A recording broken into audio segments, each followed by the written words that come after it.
We took a ferry from Travemünde, Germany to Malmö, Sweden, about 260 kilometers.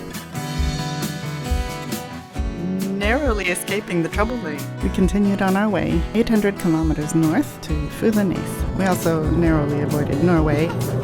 My little car was packed full of gear, food, fancy hats, topped off with our Gats Prospector canoe. This was our first campsite beside the Västerdal-River, just south of Fyllesnes, just east of Norway. At its start, the Västerdal-River forms a fascinating braided river. The first day or so was truly beautiful. It was possible to weave back and forth around several islands. Around 4 p.m. we saw a very welcome sight, a rowboat up on the bank with its prow in the air, put there by the kindly Swedes who built the shelter next to it. The sign said "Välkommen" and other things, which we guessed meant us. They even had dry firewood stacked.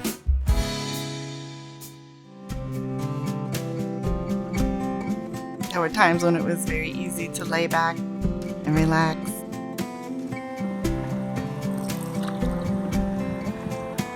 It was chilly. The water was very chilly, but the sun was nice, except for when it wasn't.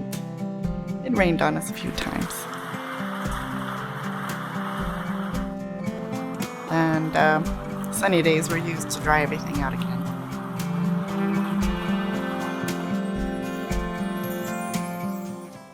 Cooking was an adventure.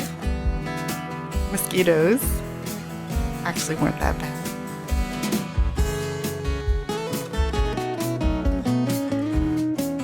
There are parts of the river where it is actually difficult to decide whether to go left or right. You could almost paddle in circles, which we tried once, and at times the water stops completely. Just upriver from Malungsfors is a very big hydroelectric dam, and boy was I glad to have that Volkswagen with us. Walking our boat down to where the river continues. I think I could do this all by myself, isn't this cool? Wheels, what an awesome invention. Oh my goodness. Okay, that was a hole. I was not anticipating.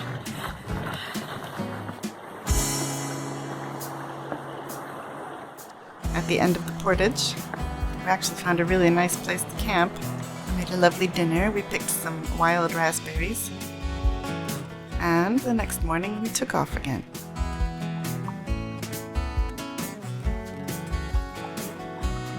One of our bigger challenges, although it doesn't look that scary, was this bit of rapids. The water is very dark as a result of dissolved organic carbon and iron deposits, and the rocks are also dark.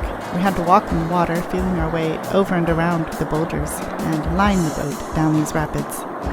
What I call the stick of no return. Which is why our boat is right here, and not right there. This was one where we took the boat right out and portaged everything out of the boat, and this was a very narrow, steep trail up and down the hillside, and the boat floated on those blueberry bushes. And here we found another lovely little shelter. We didn't stay in a shelter every night, but when they turned up it was awfully nice, especially on a rainy evening. And extra bonus was with an outhouse.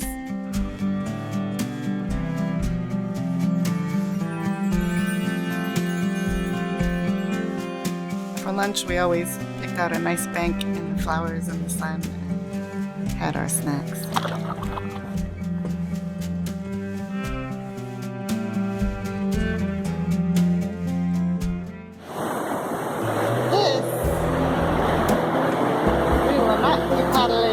This was another one we needed to portage.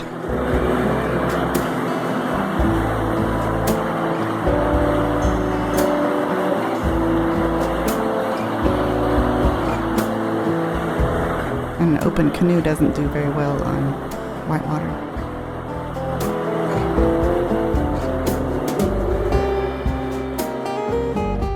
After a series of rapids, there was always a stretch of calm, deep water.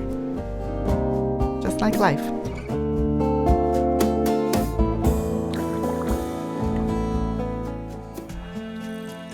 When your boat is your house, when all of your daily requirements fit in a canoe, life becomes a simple and enjoyable thing.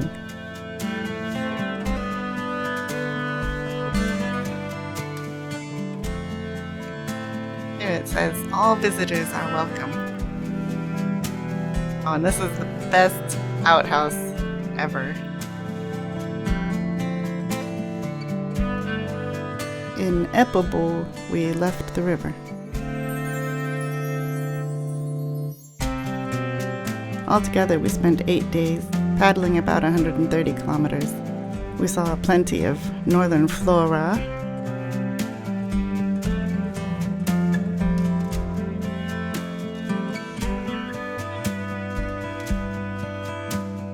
and signs of fauna, including one silly moose. It was beautiful and exhausting. Maybe we grew a little wiser. On a river, you find out you're stronger than you thought you were. We'd like to canoe in Alaska. Maybe we'll make it there yet.